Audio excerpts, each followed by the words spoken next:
Thank you everyone for joining today's webinar. I really appreciate you taking time out of your busy schedule to join us on this event where we're going to talk about assessing the maturity of your cloud skills for the future. This is kind of fun actually because typically I'm the moderator and I introduce a lot of experts and do a lot of events. So this time I get to be on the other side of the barrel, if you will. So today's event, here's what we're going to talk about. Here's what you'll learn.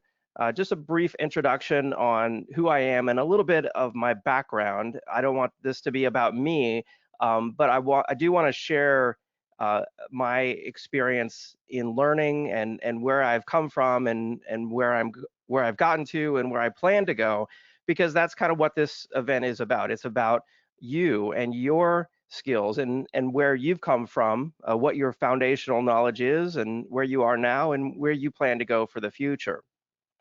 So after that introduction, I'm going to talk about why you should care. Why is it important to even assess your cloud skills and make a learning plan for the future? I'll discuss the skills list, the list of skills that I think right now are important. Feel free to disagree. There's many technologies in the world, and my list is not, the definitive list of all skills, but I hope it gives you some good tips and maybe something that you haven't thought about in the past. I'll talk about, assessing your skills, how to do that, where you stand now, and then what I think the next steps, should be in your learning plan to improving your skills for the cloud. And then in the end, we'll do a Q&A session. So feel free to submit questions along the way. We'll be queuing those questions up and we'll do a Q&A session at the end. I'll do my best to answer all your questions. So the goal for this event or this webinar, in my mind, is to help you walk away with a plan for upping your cloud skills, for improving your cloud skills. I mean, if you don't have a plan, just like in, exercising or working out or getting in shape, if you don't have some kind of plan, in most cases, it's just not going to happen. You can't just say, I hope I'm going to get in shape this year, right? And it's the same thing with your cloud skills. You can't just say, I hope I can improve my cloud skills this year. Chances are it's just not going to happen without some sort of dedicated plan. So that's what we're going to be talking about here. So just a brief introduction on who I am. Again, this isn't about me. This is going to be about you, but I want you to know where I came from and kind of where the background came from for this presentation. I was originally a system network virtualization manager and an IT manager later in a medium-sized organization. We had about 80 locations. We had a central data center, disaster recovery site, and I worked there for many years and gained tremendous experience in on-premises data center. And that was really before cloud computing came into the picture. But I've always loved learning. I love certifications, not just to hang the plaque on the wall, but because it's kind of a challenge. I love to challenge myself to, learn about some new technology that maybe I've never worked with before, and push myself to be able to use that technology or pass some sort of certification test. I'm a 11-time VMware vExpert, which is an award they give every year to people who evangelize VMware virtualization, VMware vSphere. I'm a CCIE Emeritus, VMware VCP, and lately I've been getting more into cloud certifications like the AWS Certified Cloud Practitioner. I've authored over 50 or 60 Pluralsight courses now. Some of them are retired, but most of them on VMware vSphere, lately vSAN, vRealize Operations. But my most popular course is Cloud Computing Fundamentals. And I've been really shocked at just how many people have watched that course and commented and have enjoyed that course. So thank you everyone out there. If you've seen that course, I appreciate that. And if you haven't watched it, I will encourage you to watch it as part of your learning plan on cloud skills or upping your cloud skills. And personally, I want to say that I'm like you in many ways because I too want to up my cloud skills. Cloud computing is an enormous topic that's constantly evolving, and especially with the open source community, there are new products and features and things that people think up that just didn't exist yesterday. They happen every day, and so it's really hard to keep up. And so I constantly want to up my cloud skills. And that's what I'll be talking about in here as well. What's my plan for upping my cloud skills? Now, later in this webinar, I'll be asking you to look inward, as the psychologist always says, look back at yourself, and what is your foundational knowledge? Do a self-assessment. So first, I'm going to do a self-assessment here on myself.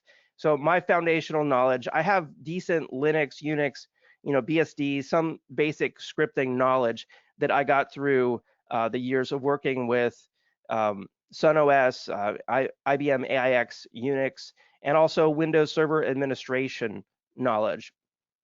Many years ago, I got my MCSE, and so over the years, I've built on that, knowledge. I have a lot of Cisco knowledge with a CCNA, CCNP, and a CCIE, and lots of VMware virtualization knowledge.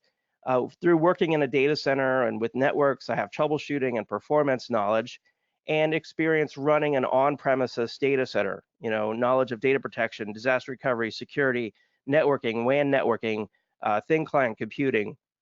And I'm not saying this to brag on myself. I'm saying this because this is an example of what I want you to do later in this event, is to assess yourself. Think about this. What is your foundational knowledge today that you can use and leverage and build on? And then what have I learned recently? Again, I want you to do this for yourself as well.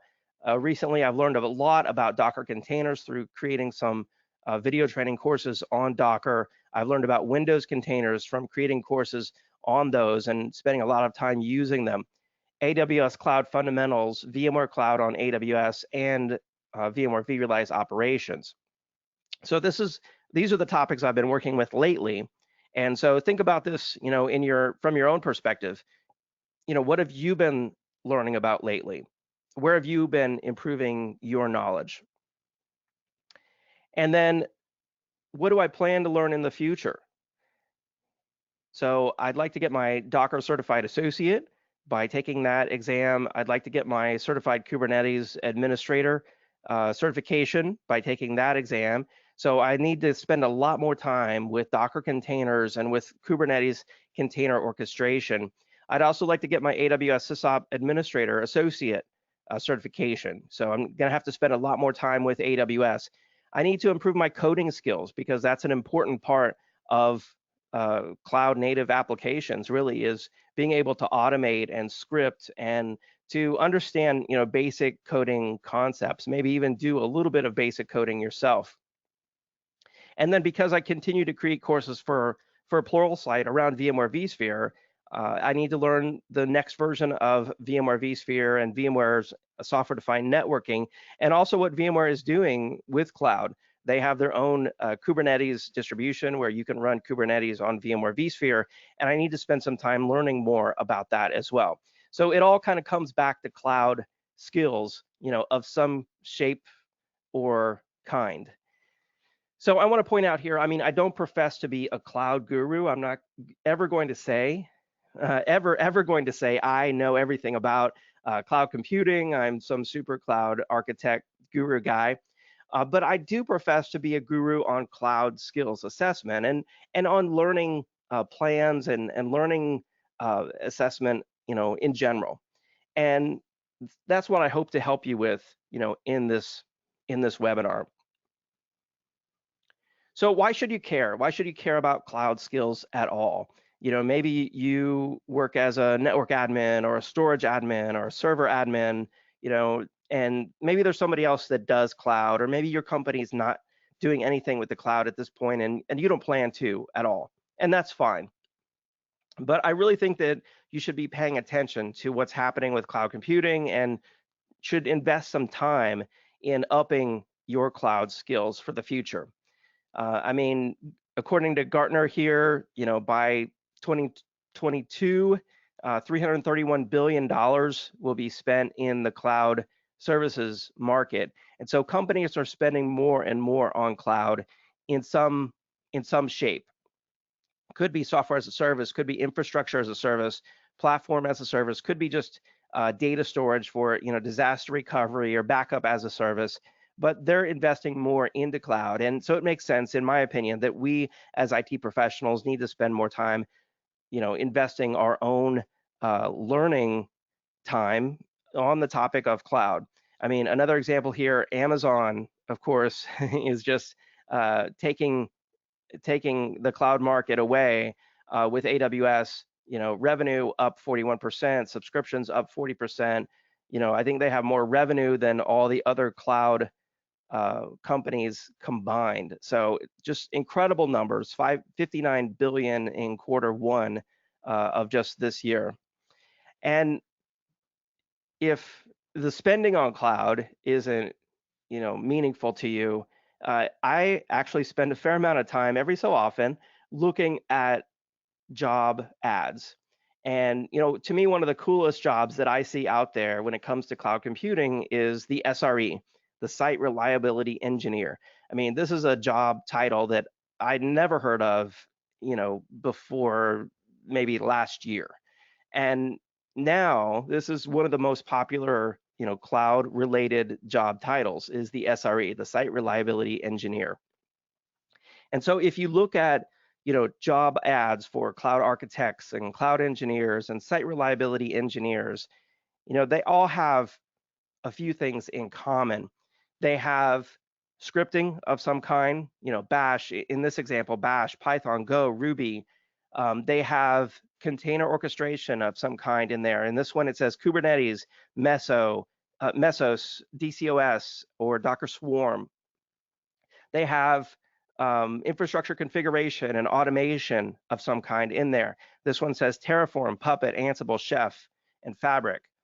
And then they have a variety of other skills, related to development. You see the last line there that says you should have knowledge of, Git, Jenkins, Docker, things like that. And then other general IT professional, cloud architect type skills such as change management, security, Splunk, for logging, Nagios, Sumo, Prometheus.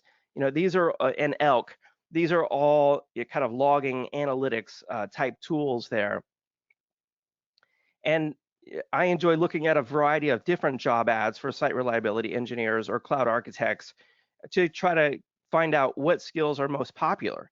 Because if I want to learn a scripting language or a programming language, there's so many out there. Which one should I learn? Well, look at job ads from some of the largest companies. This one's from VMware. Look at job ads from Disney, from Netflix, from AWS, Google. All these big companies. Pluralsight, I'm sure, has job ads such as these, and find out what skills are in demand, and that should help to guide you when it comes to selecting the next skill that you want to learn when it comes to improving your cloud skills. Here's another example. This is a cloud infrastructure architect at Amazon.com. And of course, this is more slanted towards AWS skills. You should know EC2, Elastic Load Balancers, RDS, and S3. But there's other things in here that are very in common with the SRE ad that we just looked at. You should know Python, Ruby, PowerShell, CloudFormation, Chef, Puppet. These are all, for scripting and automation and orchestration, as well as, basic understanding of the software development life cycle to be able to assist developers, and work together. And we'll talk more about DevOps, in the future, because that's a big part of cloud is being more agile and working with developers to bring up applications for your company, faster than ever before. So there may be some guy at your company that says, you have to move to the cloud. And to some degree that might be helpful to have kind of a champion for the cloud, but in most cases, in my mind, it's not, because cloud is something that doesn't have to be done just in the public cloud. It's really an experience, in my opinion. It's not a place. So when someone says move to the cloud, I think you need to take a step back and analyze first why. Why is it that you want to move to the cloud? What's so valuable in your opinion about the cloud? And sometimes they'll say, well, we'll save money. Well, you really need to analyze that. Will you really save money? And sometimes they'll say, well, it's just easier. And in many cases, that comes, in my opinion, from IT being a barrier to advancement at the company. IT has just said no so many times that they are looking for a faster, easier, cheaper alternative, and that's the public cloud. So how can you bring the cloud experience to your company?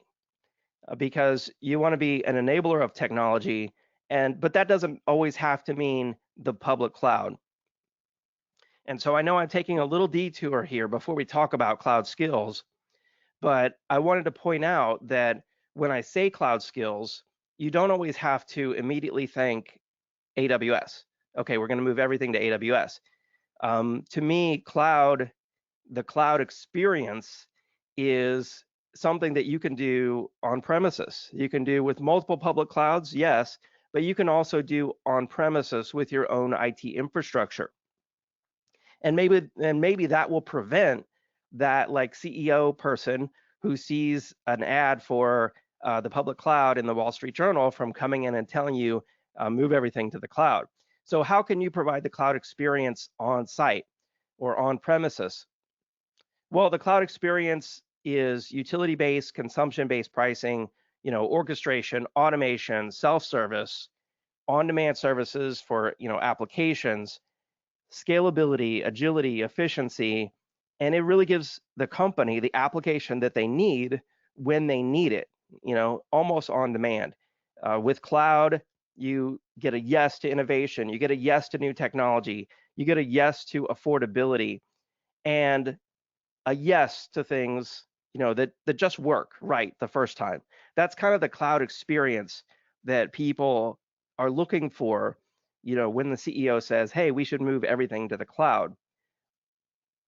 But if you notice, this is kind of the opposite of what many companies expect of their traditional IT departments. Too many times the IT department, gives them a no when it comes to new technology. And so what can we do as IT professionals to make the cloud experience possible for our company? And it doesn't matter whether it's on site or in the public cloud. We just need to provide this level of experience. And to me, that's accomplished by upping our cloud skills, by being able to develop this infrastructure either on premises or in the cloud, or even better, hybrid cloud, that the company just really loves IT and really appreciates us as IT professionals. So on-premises cloud is possible, and you just need to, think about how you can provide the cloud experience. Well, back in 2011, I wrote this article, and it's dated now. It's about 8 years, almost 8 years old now. This article is on pluralsight.com. I can give you the link if you want in the Q&A later. But the topic of the article was, becoming an infrastructure architect or infrastructure engineer before it's too late. And essentially the point of the article was to encourage IT professionals such as yourself to elevate their skills, to elevate yourself to become the go-to person or the linchpin of your IT organization, to steal Seth Godin's term, and to be not afraid to work with the business and the applications and to get out of your silo, whether you're a storage admin, network admin, server admin, whatever it might be, PC support, get out of your silo and, really elevate your skills. And the skills that I listed out on here, you can see right there, are Windows Server skills, storage, networking, virtualization, and yes, cloud computing. Back in 2011, I said you need to learn cloud computing and elevate yourself. And I think the story is the same today. You need to elevate yourself, no matter what you're doing, to a higher level and become that linchpin of the organization, that person who's just the go-to person, the most valuable person there.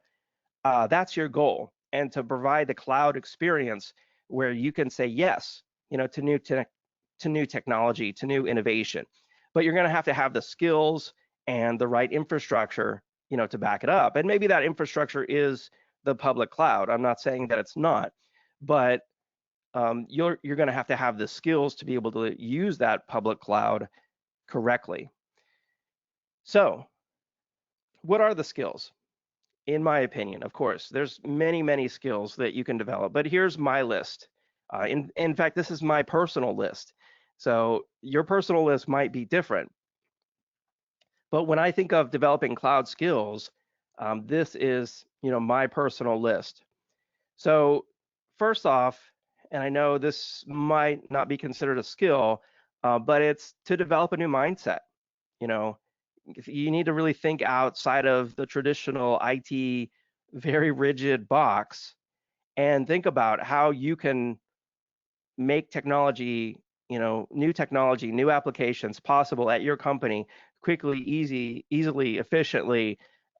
And part of that is a new mindset.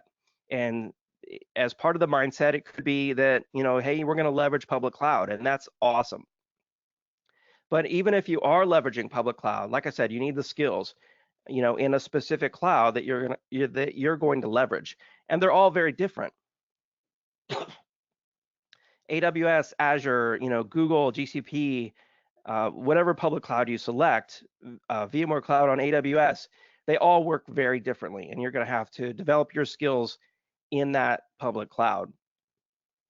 Then there's containers.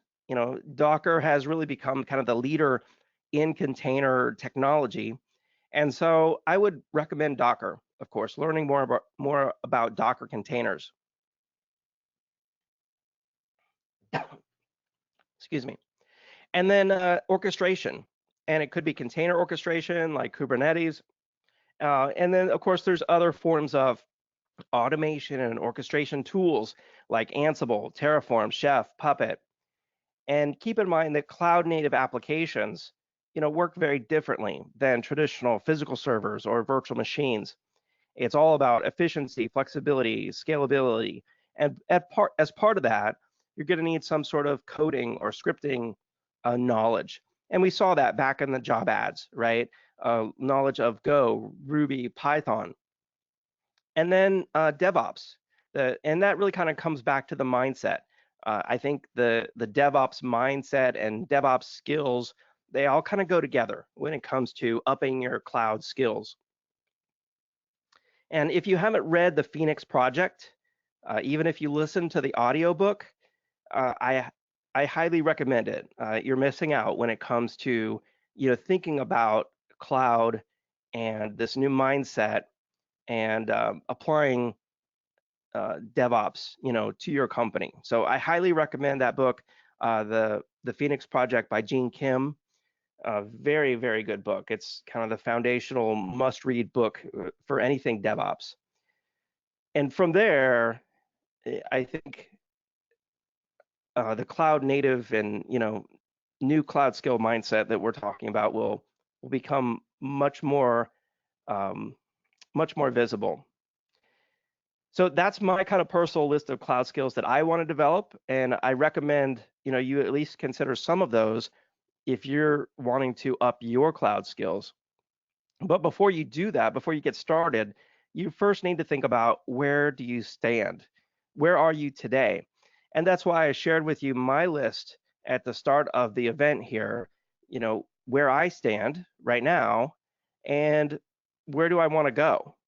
And so it's just like, to me, if you're going to take a trip, right? For example, next week, I'm taking a family summer road trip. If you're taking a family summer road trip, you have a start, you have a destination, and you have some stops in between. And so if you want to become a site reliability engineer or a cloud architect, you have this ultimate destination of where you want to get to. But first, you have to look at, where do I stand now? So maybe you have some basic Windows Server knowledge, maybe some basic Linux knowledge, but you'd like to get to the site reliability engineer level. And where do you need to stop along the way? What are the milestones that you need to hit to be able to obtain that level of cloud skills, if you will? And I encourage you to do this, for yourself. And the next steps in developing that plan, really, I mean, if we kind of break it down, you take your list of skills that you have now, and the list of skills that you want to learn, and select the one that's most important, obviously, and then make a daily, weekly, and monthly learning plan. And so I said, just like, exercise, if you don't have this kind of daily, weekly, monthly plan, you're just not going to be successful. You have to actually carve out time on your calendar.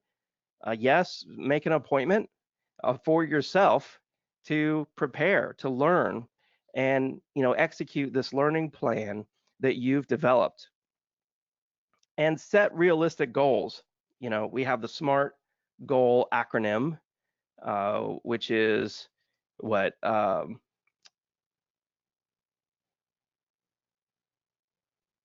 I lost it, but specific, measurable, actionable goals, realistic, and time-based. That's it.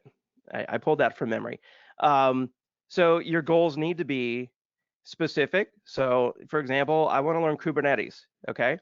Measurable. Well, when I'm done, I'm going to take the Certified Kubernetes Administrator exam, and it's going to measure and tell me whether or not I'm successful. Actionable. Yes, these are things I can actually do, and I'm going to set out a specific daily appointment where I'm going to spend 45 minutes per day, for example, Monday through Friday, studying Kubernetes. It could be watching a Pluralsight course, reading a book. No matter what you do, I would highly encourage you to have some sort of lab environment. And for example, with Kubernetes, Docker has a website called Play with Docker. They also have one called Play with Kubernetes. So you can go online in your web browser. You don't have to buy a bunch of servers. You don't have to pay AWS for time for EC2. You can go to this free website and gain access to a Kubernetes lab. So actionable, realistic. So set a realistic goal. You're not going to achieve the Certified Kubernetes Administrator by next month, most likely. It's probably going to take longer than that. It might be a 4-month or 6-month goal. And of course, that's all going to depend on where you start. If you're just getting into cloud computing right now and you have no idea exactly what the cloud really is, then you're not going to do a Certified Kubernetes Administrator in the next 6 months. In that case, I would start with, for example, my Fundamentals of Cloud Computing course, and then maybe move on from there. Learn about virtualization. Pluralsight has some great virtualization courses, and then some Introduction to Containers courses. And then the last letter there in SMART is time-based, of course. I have a specific time that you work on this and a specific time frame, to complete the goal. And then from there, you move on to the next technology. And so I'm not offering a silver bullet here, like, you'll lose 100 pounds by next month. Like some of the diet things that you see on TV, learning takes time, especially if you really learn it. And to me, one of the best ways to really know that you've learned something is to be able to teach it to others. In some cases, I find a technology that I want to teach, or I'm sorry, that I want to learn, and then I decide that I'm going to teach it to prove to myself that I really know it. For example, I might say, okay, in 6 months from now, I'm going to create a getting started with Kubernetes course for Pluralsight, or maybe I'm going to write a series of blogs on my website, or maybe I'm going to make a series of YouTube videos, for example, to prove to myself that I really know this, because you only really know something when you can teach it to someone else. For example, go to your parents or your children and talk to them about cloud computing. Exactly what is the cloud, explain it to them. And when you can do that, you really know that you understand cloud computing. And something that I was able to do in my job in the past was actually to incorporate learning into my job. And I mean, I know that not everyone is fortunate enough to be able to do that, but if you have a supportive boss who you can go to and say, hey, look, I really want to investigate cloud for the future for our company. And I know it's going to take a little bit of time out of my job. I'm willing to spend my lunch, learning, but would you support me in this over the next year? And so then you take your learning plan and you say, this is, by learning about cloud computing, this is going to help our company, because our company needs to become more agile, more efficient, more scalable, and we're going to leverage cloud, whether it's on premises or in the public cloud. We're going to leverage the cloud experience and really up our IT organization. But to be able to do that, I need to really up my cloud skills. So would you support me in that? And maybe it's not even, maybe you're not even asking for any money specifically. You're just asking for a commitment from your manager or your boss to support you in this. And minimally, you can just start learning before work or on your lunch hour, or on the go while you're driving down the street, listening to Pluralsight or some other, for example, the Phoenix Project, book on tape. I'm showing my age here. Audio book, and that may be the start of the support, and then maybe from there, your company, sends you to a local conference or an online training course, or something like that, and then you get some lab equipment, at your company to be able to start using, for example, containers or Kubernetes or orchestration, something like that. So that's what I encourage you to do. Try to incorporate it into your job if possible.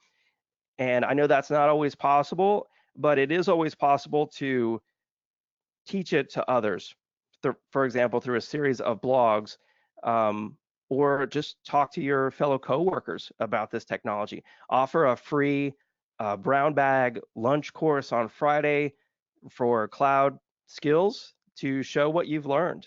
And I'm sure everyone would appreciate that, your boss as well as your coworkers. And I mean, honestly, I spend a lot of time learning on the go.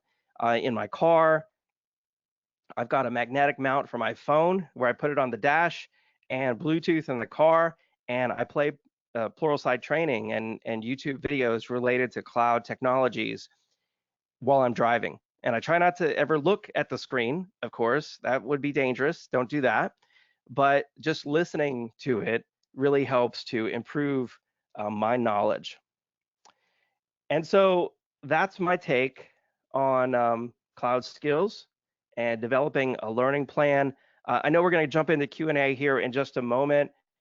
I do want to remind everyone to, feel free to check out my author page at pluralsight.com, and you can follow me there, and that way you'll be alerted to my latest courses.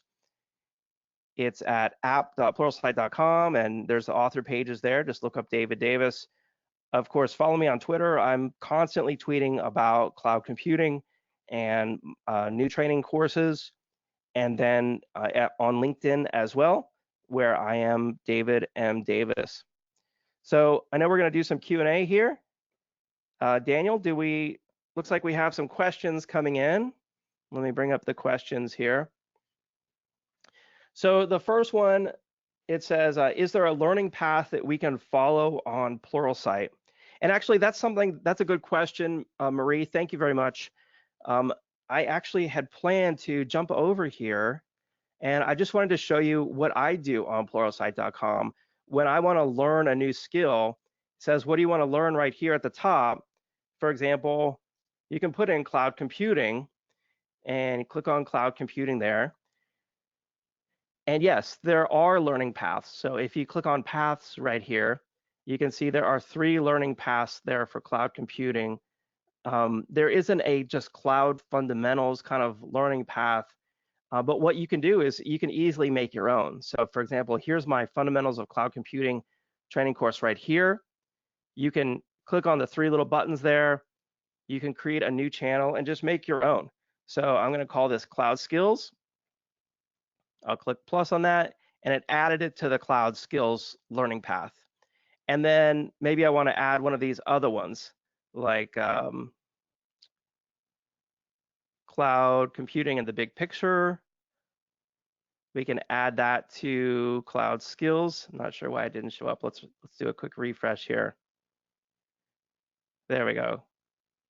That fixes it. Cloud skills. And then maybe I want to learn something else like Kubernetes. And I know my friend Nigel Poulton has a great course out here, Docker and Kubernetes, the big picture. I'm going to check and add that to cloud skills. And getting started with Kubernetes by Nigel Poulton as well. And then maybe I want to learn some Docker. And I always like these play-by-play courses. These are kind of fun. There's Docker networking, Docker deep dive, securing the Docker platform. Let's add those to cloud skills. I think you're getting the picture here. I can click AWS and again, create my own. Now there are a number of learning paths, for example, for AWS already, but maybe I wanted to add one of these. Elias Knaser. Elias is a great guy, good friend of mine.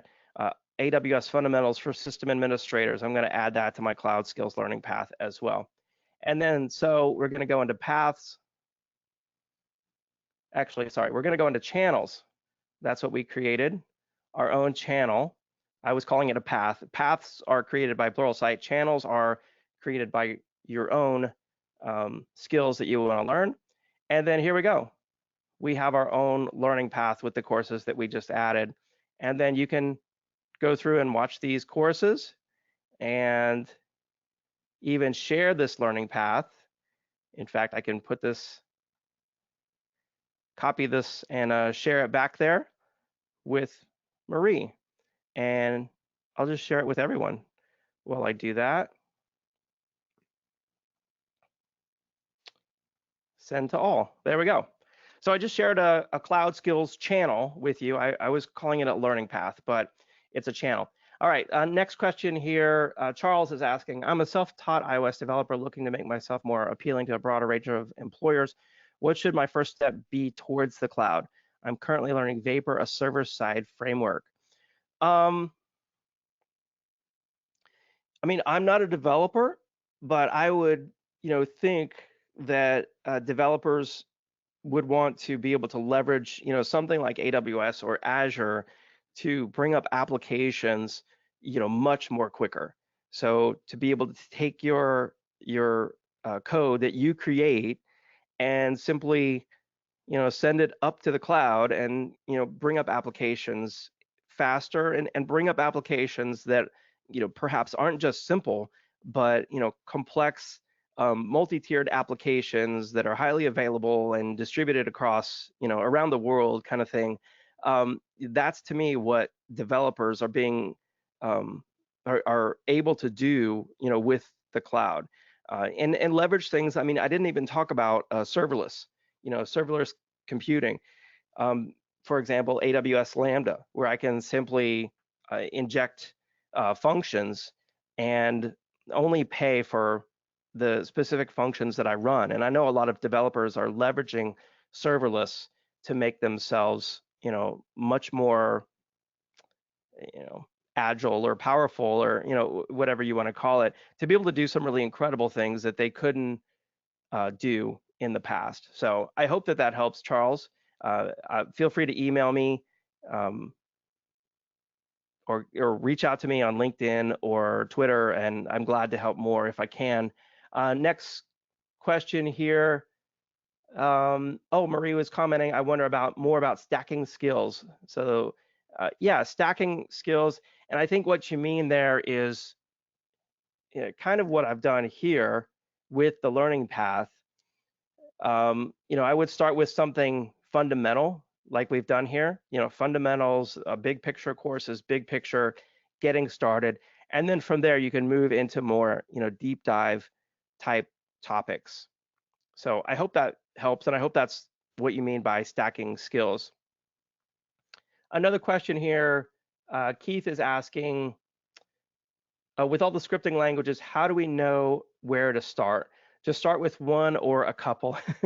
That's a good question, Keith, because I have struggled with that myself. There are so many different languages out there, and if you want to get started with scripting or some basic coding, where do you start? It seems like there's a new language that's being introduced every day. I would, I guess, go back to those job ads. I look at 6 to 12 different job ads for cloud architects and cloud engineers, and see, at the companies that you think are really cool, what are they doing? What are they looking for?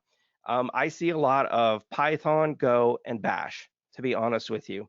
But I would encourage you to do that, for yourself, and see what you think. But I've heard, if you have good knowledge of either Python, Go, or Bash, once you learn one, the other ones aren't really that difficult to learn. So I hope that helps. Another question, Geomar said, I'm already AWS SA certified. I know the basics of cloud from the IT ops perspective, but DevOps and SRE positions require coding skills for scripting and maintenance. After knowing cloud, what should be next?